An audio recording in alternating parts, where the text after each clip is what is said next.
Bonjour, cette semaine sur notre site internet, je vous propose de découvrir la réédition d'un livre qui s'appelle La mer, miroir de Dieu. Il a été écrit par le cardinal Mindszenty.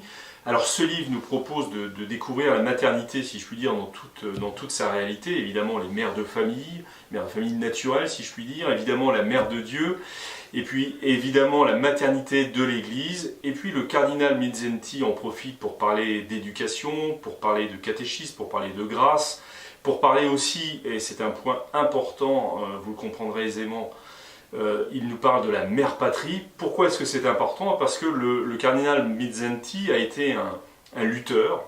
Il a résisté au communisme, il a résisté au fascisme, et d'une certaine façon, il a résisté à un certain personnel de l'Église.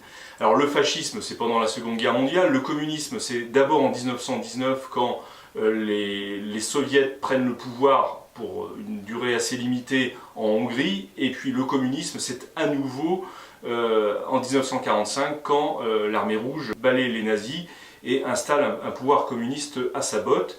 Là, le cardinal Mindszenty est arrêté, il est longuement torturé, emprisonné, il restera en prison jusqu'en 1956, il est libéré au moment de l'insurrection et de Budapest.